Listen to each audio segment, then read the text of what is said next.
Well, I'm not very anxious about this, so you don't have to worry about me. Just straight up, I want to milk a cow. Sorry. Pretty good at this. You know, I got it. How do you get an East Indian Canadian to milk a cow in a Low German colony in Paraguay? The process is a little complicated to explain, but I promise you will thank yourself for sticking around to hear the whole story.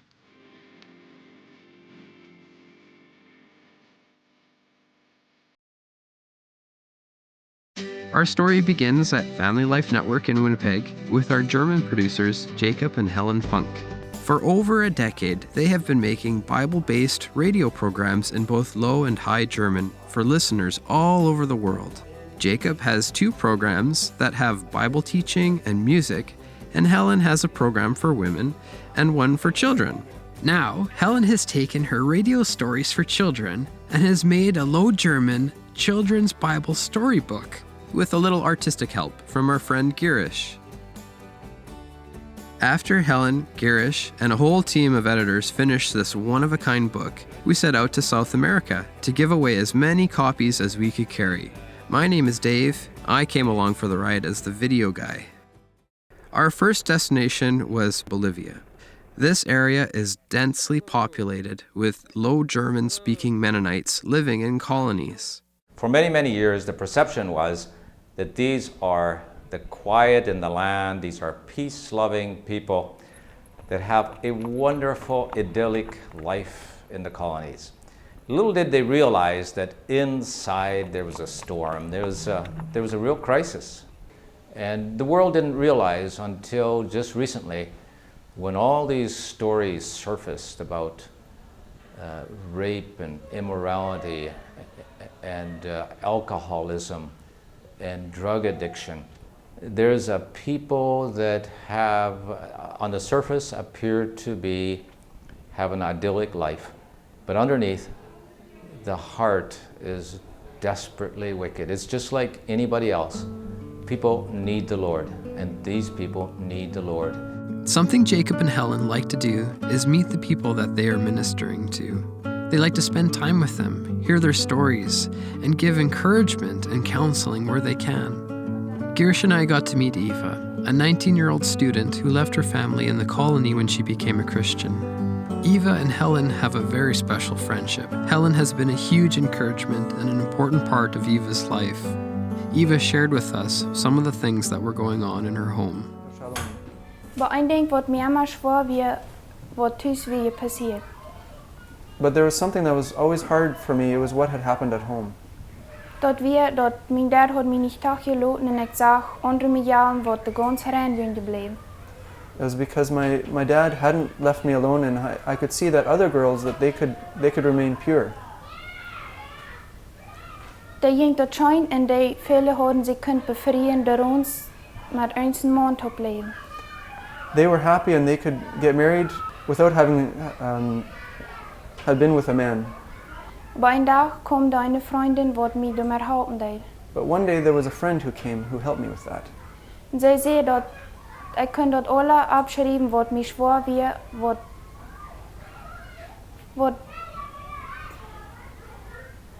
wat mijn vader gedaan had en dan dat voor God brengen.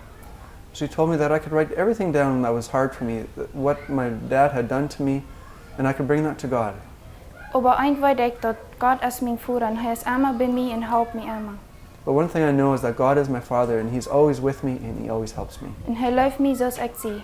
And He loves me as I am. En hij heeft mij een vriend geschenkt wanneer het zijn willen is. Dan bevrijden we ons. And He's also sent me a boyfriend, and if it's God's will, then we'll get married.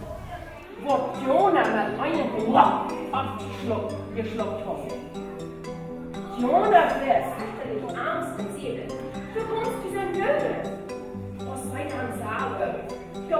We were able to go into schools and present the book to children. Helen would read a story and Girish would draw at the same time. The children were mesmerized. It was a delight for me to see the looks on their faces.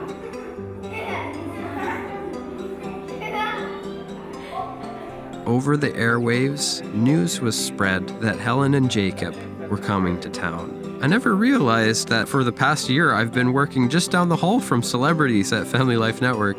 Boy, are Jacob and Helen popular. Everyone wanted a little bit of time with them. He took my sins and my sorrows and he made them his very own. He bore the burden.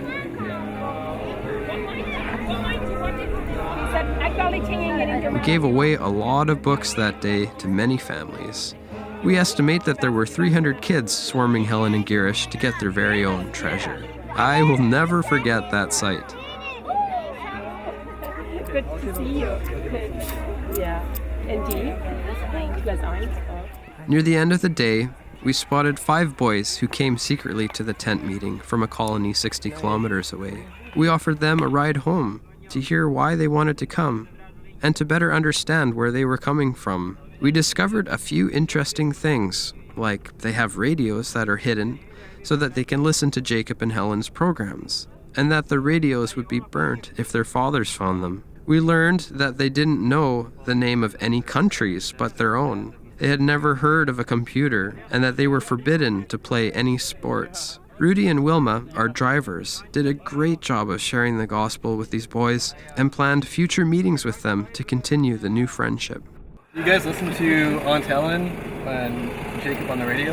Kan je dan met radio horen? Ja, ik ga vaarsteken horen. Han var bara uppgiven när var plats. Okay, he says yes, they do listen to the radio, and he had already 3 of his radios that been destroyed because I guess of his parents, but he got another one today.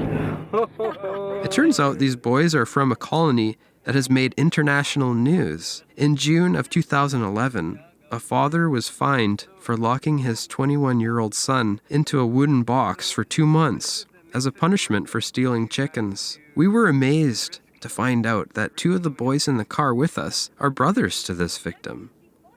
They told us the horrific details of their father's cruelty, and they shared that something awful would happen to them too if their father found out that they came to hear Jacob and Helen. I asked them what made it worth the risk for you to come today to the tent meeting.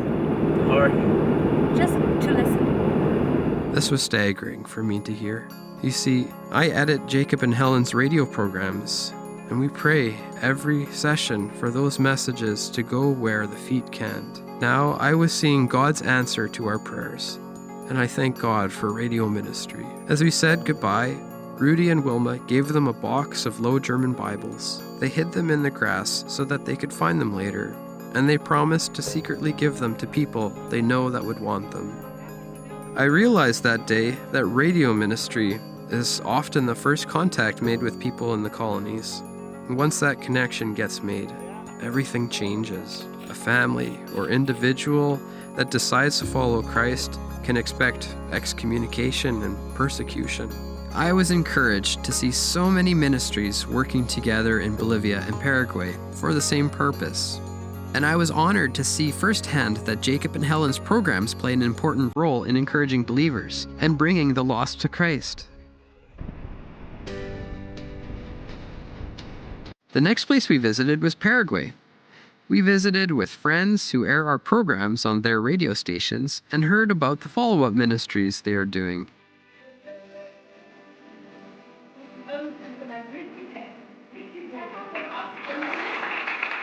At the same time, down the road, Jacob ministered to people at a nursing home.